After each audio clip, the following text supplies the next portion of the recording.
Okay, welcome to Downwind Diaries, our next episode.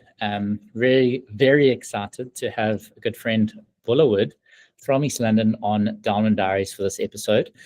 Bulla is the race organizer of the iconic PE to East London and Carbonology PE to East London, as it's known these days. Welcome, Bulla. Yeah, thanks, Barry. It's wonderful to be on board. Been secretly looking forward to this call to be on board, and I've been really enjoying your shows, what you've been doing. So yeah, great to be here. So Bulla, obviously with you being the race director, our chat today is going to be focused on the Carbonology PT London. I have a long history with the race, with my dad doing it many times. I grew up on the banks of the race as a kid. My dad did 7 over the course of 14 years over my childhood. And I remember running up and down the dune at Woody Cape at the end of day 1 as a little toddler. And my early memories of seeing these man-mountain characters cross the finish line that I looked up to as heroes. It was certainly an era of our sport of pioneers, pioneering ultra-distance paddling in a very unique way, in some hectic conditions, big surf. And the races obviously got that that legacy that lives through the culture of the race. Tell me a little bit about your history with how you got connected, obviously growing up in the East London and paddling community. What's your thoughts on the history of the PD East London and its legacy? Yeah, Barry, geez, what an iconic race. And on the last edition, we actually celebrated the 50th year. So really, really iconic. But from my side, I've always been a bit of a waterman and got into surf ski paddling at the tender age of 35. So, and before I knew it, this race of madness caught my attention. And getting into the paddling community at the Border Canoe Club, and was quickly intrigued and approached by a late great friend of mine, old John Austin. And I think over a few cold ones convinced me that we should do this race. And it was in 2008. And geez, what a journey, life-altering journey, which would shape the best part of my paddling life and actually just choices in terms of what I do and how I enjoy the open ocean. So started back then, and in 2009, I had the beautiful opportunity of doing that relay event with my to-be wife, Helen. And after doing the relay event, we decided in 2010 to do the full one together, just to make sure our brothers would be in touch and we could handle 4 days in open ocean. But the rest is history. And from there, we really just fell in love with the race. And in 2012 or 13, was 2012, the organizers who were based in Port Elizabeth just ran out of sponsors or people willing to get behind the race. So essentially it fell off the radar, and the likes of Gavin Dickinson decided they were going to get something off the ground with a motley crew from the Border Canoe Club and some PE paddlers and a few others from Jamie Hamlin and a couple of guys down from Cape Town, and some of our guys from Transvaal Navy.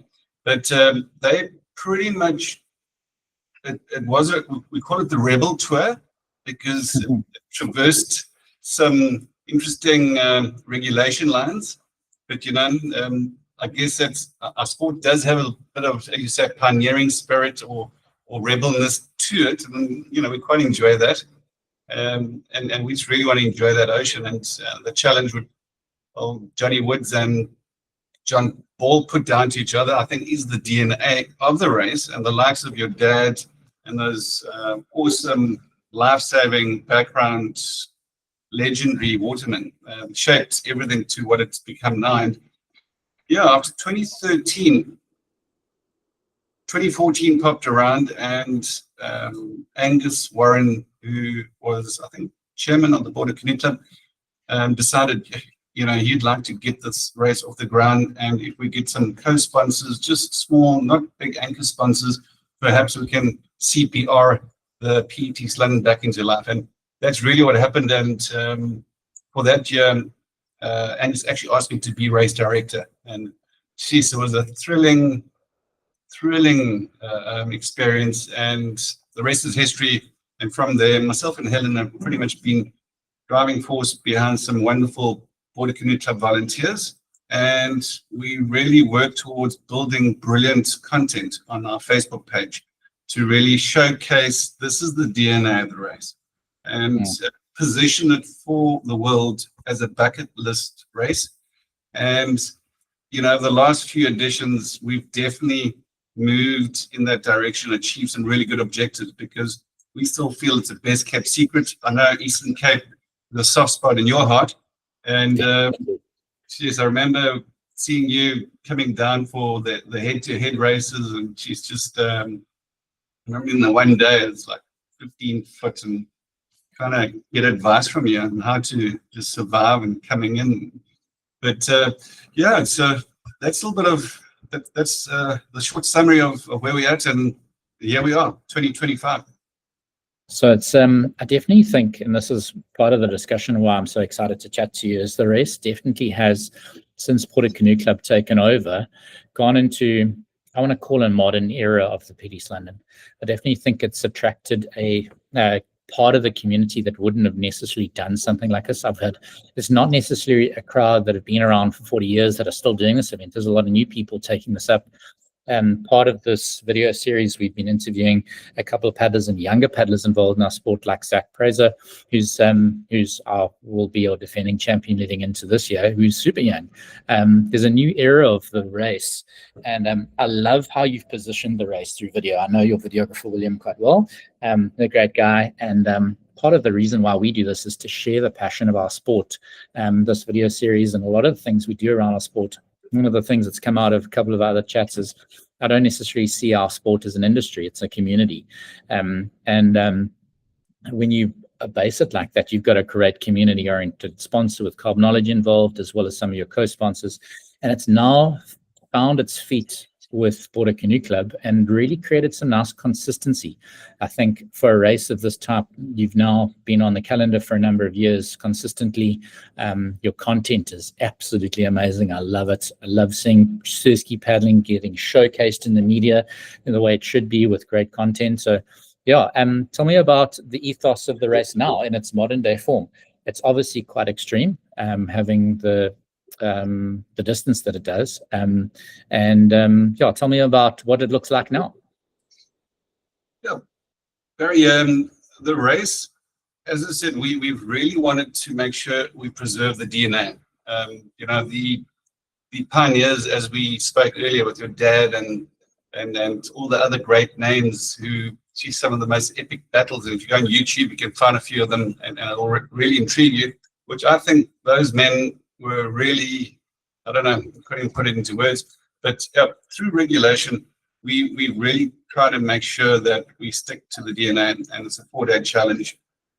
But I don't think just by virtue of various regulations that we throw you in a single craft with a speedo and maybe some zinc on your nose and say off you go, and we'll see at the end. So there's a little bit more structure to it, but we still are maintaining the DNA, and I think that's why we keep on getting the older communities. Guys have always come back, but right now we're attracting this young blood coming in, and someone like a Zach, the Zach Attack. I just loved his energy. The last one, you know, I was doing the interviews. I'll be doing the video interviews and working with Will. Again, we've got some nice magic that we get going. But really just to focus on the race and the paddlers. But you've got Luke Sweeney as well, who's entered again. So it's really encouraging just to see that we're getting the younger paddlers who are interested and returning. And, you know, after this 100-miler battle of Bevan Manson and Zach and, you know, she's, yeah, Brett Eddie Harris. I mean, geez, what a paddle he had. But I think it's quite intriguing, and I intend having a nice little chat with the two, Zach and Bev, just to get their sentiment leading into the runway. But over and above that, you've possibly noticed we've also had a relay event, which we want to reintroduce. And I think this is a wonderful platform just to put it out there and say, guys, the relay event we had in 2009, and I remember you're part of that. It was pretty much an international event, and everyone else came along for the ride. And I think that's the beauty of our sport. And saddle up next to your legendary hero and have a chat and discuss things and get some info. But yeah, the relay events, in essence, is taking each day and putting it into 2 parts, and you could have a team of 3, 1 double, 1 single, and we also allowed for 2 doubles, just to open it up, because we feel this is like the perfect platform for one and all, whether you local, national, or international paddlers. And the Eastern Cape's got some of the best hidden secrets. If you just look at the WSL, and when they're coming to J Bay, why can't we do that with the PD's London? And we've got our game parks, we've got easy access, it's disease-free. So there's lots over and above the race. We want to talk to the international community as well and say, come on, guys, how do we make this more accessible? Sometimes your newbies will feel, geez, I don't have the time to put the mileage in. It's a big commitment. I love Corey Hill's video I saw the other day. The process was good, and the process was good, then the outcome was the end result. And that's what you realize. If you don't do your homework for this race, and you don't get your correct training in, you can really come unstuck. Yeah. But yeah, the relay event offers something different. Right? I think you're not signing up for the PD's London now. It's an event, and it's an endurance nature of the event means you're going to be signing up and putting 6 months of effort into to get to the start line, and the unpredictable nature of that coastline, the surf, the conditions. Only a certain percentage get to the finish line, and I think staying true to the DNA of the event, I want to call it an achievement finishing one that will certainly change your life and your perspective on life. I personally have not done the full course for a number of reasons. I really don't like the distances, yes, I did manage to do the 2009 event, which was an international challenge. Just a little bit of history. They actually had a team event on the 2008 event to launch, and it ran concurrently with the traditional challenge. They had an international challenge, and then there was a talk of PD's London having something go every year around that period. So they had the 2009 relay, then back 2010 to the individual sort of full course, and then unfortunately, 2011, the sponsors at the time had dropped out and went through the transition you talked about of guys really just not having the energy to put the race on. So yeah, it didn't work at that stage of the paddling community and industry at the time, but I definitely think it's something that I want to say that I really hope in the bottom of my heart that people pay attention to. As you said earlier, I've got a massive soft spot for the Eastern Cape. We've just come back from what I think is, no offense to PD's London, but the best organized event in the country, with Charles van Wyk behind it at the Dis-Chem Peak Marlin.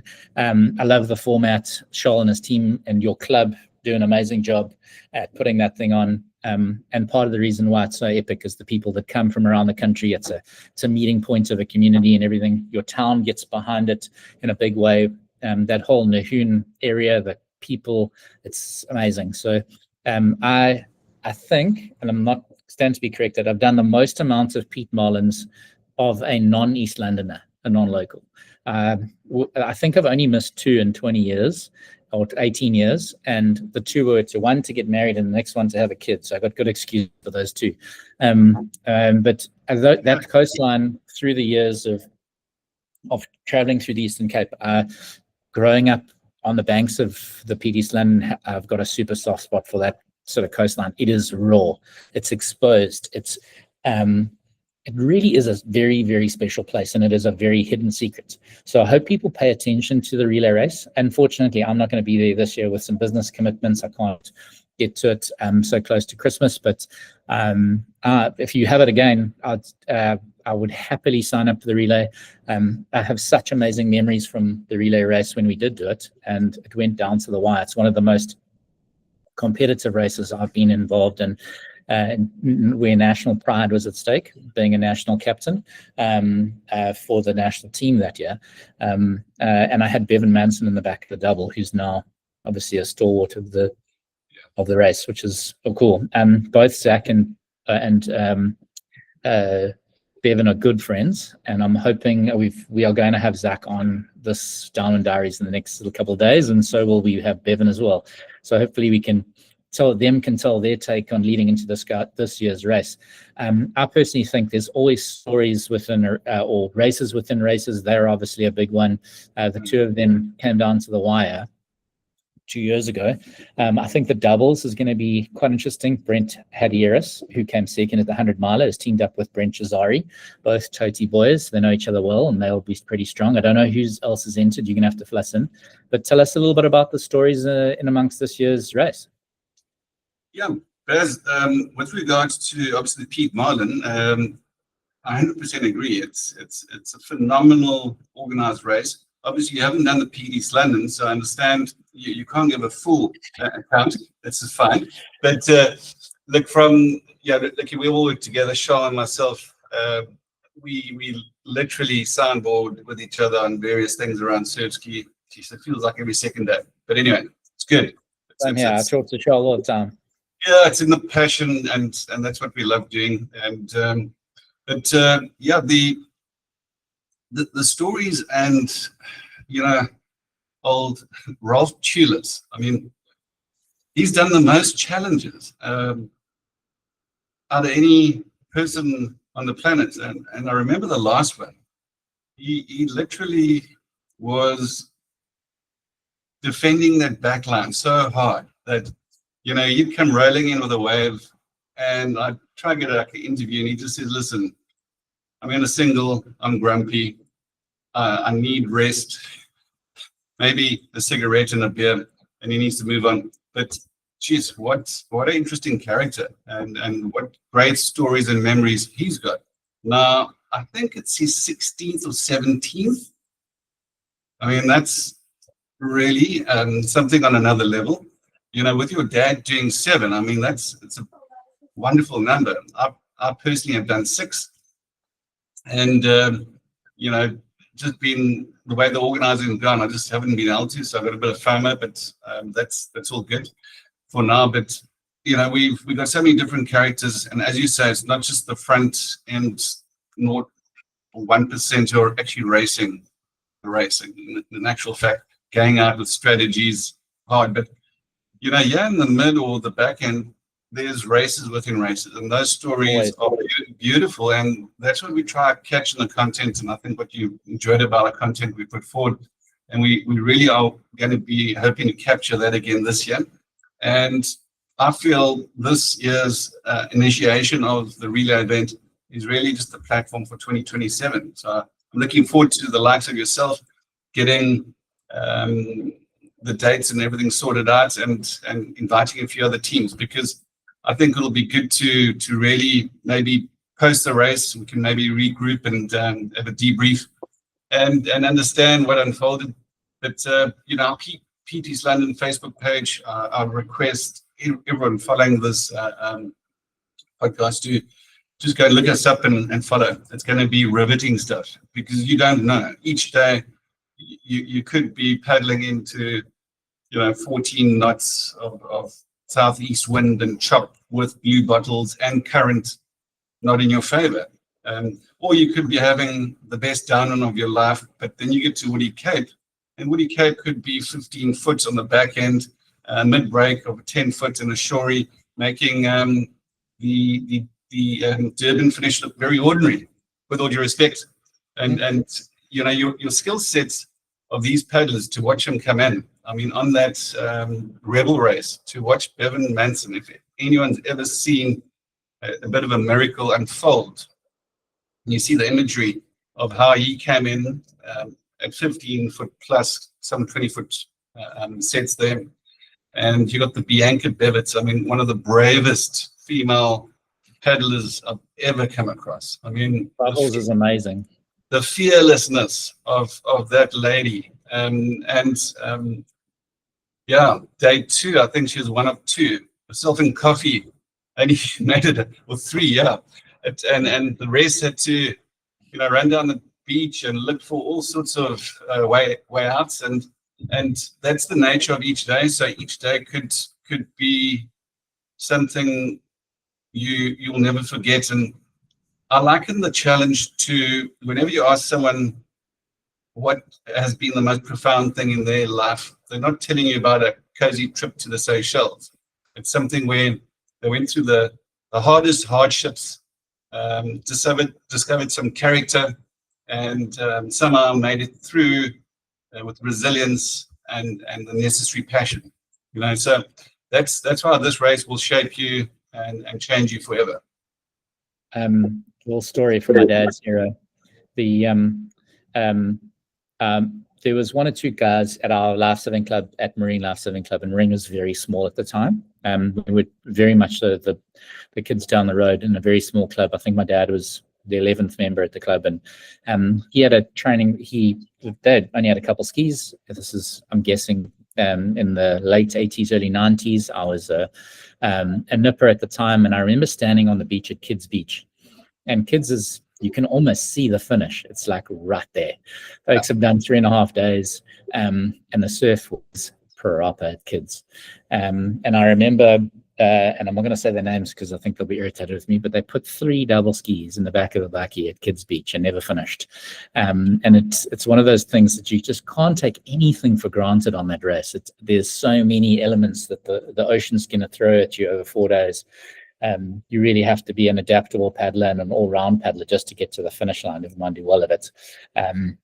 I've seen some amazing feats of endurance and character building. I think one of the things obviously saw with my dad and how much prep he put into it year on year. I definitely think with your guys' involvement, the race is here to stay. It's got a really great sponsor, and huge up to Hein and Jason for seeing the value and the positioning it gives their brand with Carbonology into the mix of something, an event that's got so much history and positioning. And well done to you for making it work for them. Retaining sponsors for a period of time is hard work, and the video content that you put out has made it worth their while, and hopefully they'll be around for many years to come for your race. And I think the challenge is certainly here to come. I just want to ask, how many guys have actually entered the relay this year? Because I really hope there's a little bit of a statement into getting guys to do it. Even if there's 1 or 2 crews that do enter, that would be a good start. Yeah, Barry, with the, it's always like a little bit of a hustle. This last bit now, everyone who's doing a single, we're getting double combinations swinging through. So there's a lot of jockeying around, but we've got one definite team who've put their names forward and committed, and we know there's 2 or 3 others. And the team is none other than previous winner Stevie Woods and Del Jose, and our title sponsor, Jason. So for Jason and Hein, who have been phenomenal. I mean, what a great brand to work with. These guys are super.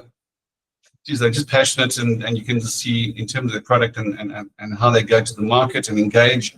I think with the Durban World Championship and just chatting to them, and I don't even think they saw their families for about 2.5, 3 weeks, and this. Yes, the effort that they put in. So to have them back on board, as you say, it's huge. But the team events, I think, will unfold in the next 2 weeks. And as I said, we'll be doing some updates on our Facebook page. We've got some nice content. As I said, we really, I'm just seeing out my messages now. I see Bev's come back to me. Bev's normally a bit of a slow responder on WhatsApp, which is fun. But when he's in the water, it's different, But we're going to get that interview off the ground there, and that'll be quite exciting. But just looking at previous winners, Paul Murray, he's had in the arena. you can never count him off on any day. You know, if you can't get through the surf, or if you have a big swim backline at Woody Cape, you know, you could have a half an hour taken off you. This is the Tour de France of surf ski paddling, you know. So it's, and as a character, hell of a nice guy to have at your race as well. So laid back and relaxed. He brings a calmness to a start line. I actually love talking to him before start because he just calms you down. He is so chilled and such a cool guy. And hell of a good technical paddler. I think if it goes bumpy, sure, it's dangerous. I think I don't know how young Paul is now, but still cracks through in a couple of Miller's runs that would scare some of the kids in the mix in Cape Town. But yeah, I'm excited to see everyone line up in a couple of weeks' time. I'm super keen to see the team that you've mentioned.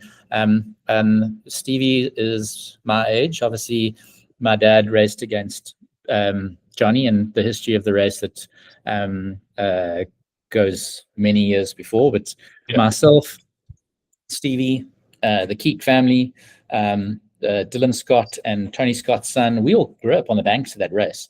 So to see Stevie take part, I caught up with Stevie in East London when we were down there for the Pete Marlin. Him and I connected. Very good mates, and really cool to see him fit and healthy again, taking part. Dale, people don't realize a little bit about Dale. Dale and his dad were very instrumental in getting a couple of the races in East London backed by some really good sponsors. They were a very, very big backer of the sport through their business at the time, Automall. Good to see him back in East London. I know he hasn't been around much the last couple of years, so good to see he's back in town. Jay, a very, very passionate person in our mix. There was some murmurs of the Fens teaming up, but I think they were looking for a third. I don't know. They were hesitant to commit, but wanted to sort of put their names up as potential. So I would love to see at least a couple of crews take part in the relay. I always believe that events need to start somewhere.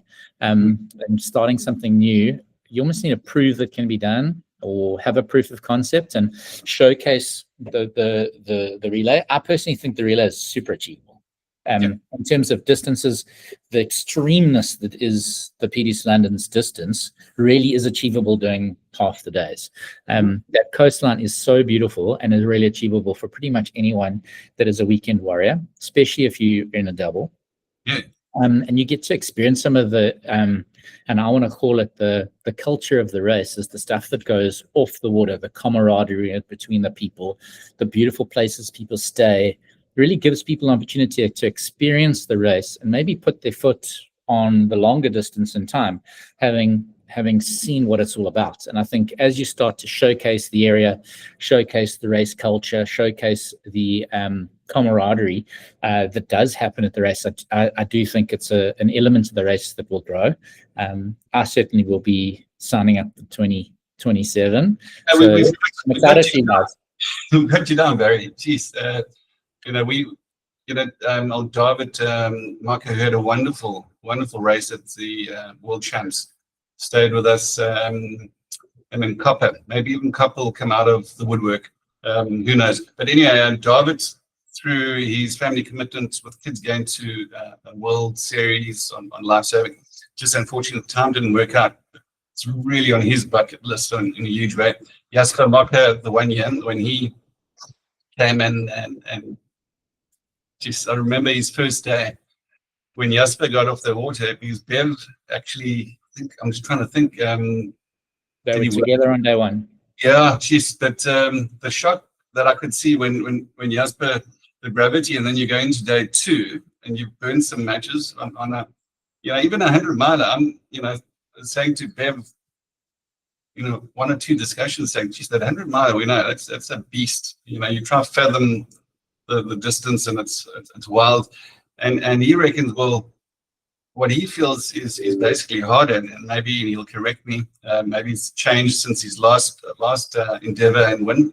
But when you got 4 days, and each day just stacks up, I think Dr. Tim Noakes chatting with Oscar, and Oscar, is one of our great winners of the past as well. So, I mean, his endorsement of this race, I think through the apartheid years when you couldn't go paddle overseas, I think the German route out. But yeah, he got stuck into the PET East London and really put it out there. So yeah, so it's one of those races that if you each day, we call it the Tour de France of paddling, because it's really you have to be special for 4 days, and it's your total time over that period. So, you know, and unlike being on a mountain bike or an ultra distance run, when you're tired in the conditions of a beautiful blue ocean, you don't stop under a tree and take a break. You know, that moving, pulsing ocean. She's really just saying, listen, you better be ready. If you need to keep moving for 9 hours to 10 hours on each day, then that's what you need to do. Yeah, this you talk about the sheer distance. I know that stacking day on day is definitely a factor in lactic acid, sore bones, hands, the toll it takes on someone's hands sort of over 4 days. I do know that obviously being around the race pretty much my whole life, every single person that I've ever spoken to has always said the hardest day is definitely not day one. And there's been an analogy, and I can't remember exactly who told it to me, but they're almost your tactics are you racing day one as if it's a 1 day race, because every minute that you spend on your bum in your seat is going to be that much sore the next day, and every minute on your hands the next day, you're pretty much racing day one as a 1 day race, and the rest of the race, the reality of going any slower on day one is not going to help you.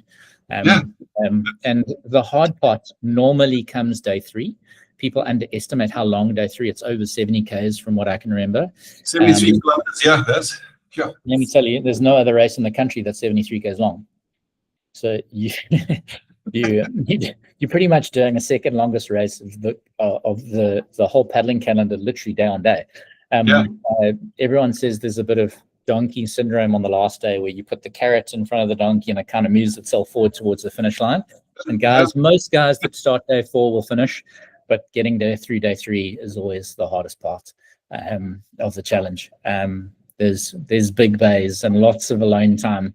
It's very, very rare that you're going to be spending 4 days with people around you. So there's a lot of soul searching. And yeah, I'm excited for this, to watch this year's content, to watch this year's race. I hope to be at the relay in 2 years' time. My kids are very small. They're 1 and 3.5. And I remember my childhood growing up on the adventure of the race. I'm super keen to bring my family with in 2 years' time. My kids will be 3 and 5.5. I think they'll be old enough then to appreciate the gravity of how big this thing is in terms of personal achievements. And yeah, I'll certainly be there in 2020 or 2027. Yeah, 100%. As from our side, obviously it's a big team effort. I mean, you know, Helen, my wife, is just been phenomenal in terms of how she's got this big thing that it's all about the seconds. Because in this race, if your seconds are not on it, things can go very pear-shaped. And you know, we got old Richard Raz Tibbett. He's been our race director, and just you know, what a great guy with the right headset for understanding each day. And then we've got the NSRI, you know, Ian Gray. Since 2014, we've just forged this wonderful relationship, and I've got a huge passion for the NSRI crew and those volunteers in our sport.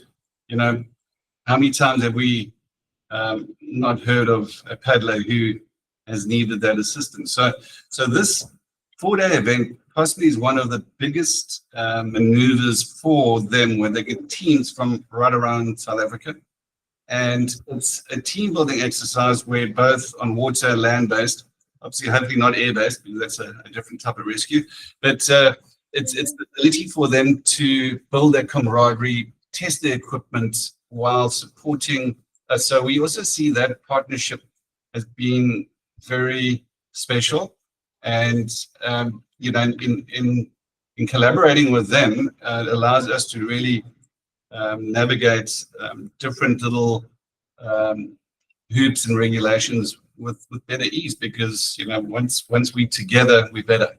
So it's lots of positive, different people and communities who support this. The farmers along that route. I mean, I'm looking forward to Brad Fisher. He just didn't make the last one. I think he mentioned that I entered his race. I said, no, Brad, it wasn't me. Unfortunately, safety first. But Brad's what a legend, and he's also with his company come on board as a sponsor and sponsoring some development paddlers this year. So that's also something very exciting to watch.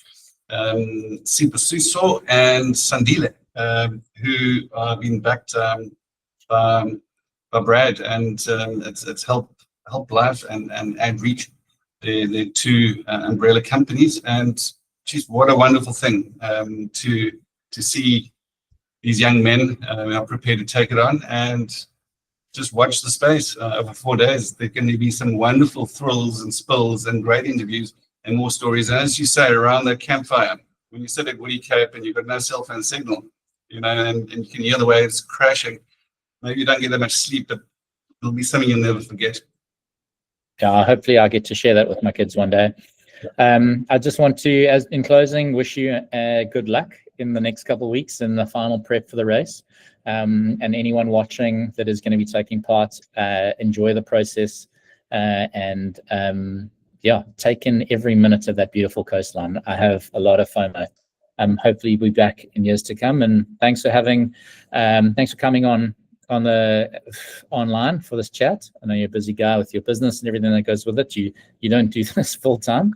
You're a volunteer like all of us. So well done to you and your team. Good luck for the next couple of weeks, and to everyone paddling. Let's see that finish line at noon. And good luck and be safe. Barry, thanks so much. Appreciate this, and to all the viewers, dial in. It's something special, and I can't wait for 2027. I don't like predicting or futuring going too far ahead, but to see the likes of you and your family and get some more legends lining up. What a pleasure. Good stuff. Thanks, Bulla. Appreciate it. Till next time for Downwind Diaries. See you soon. Cheers. Thanks, Pat.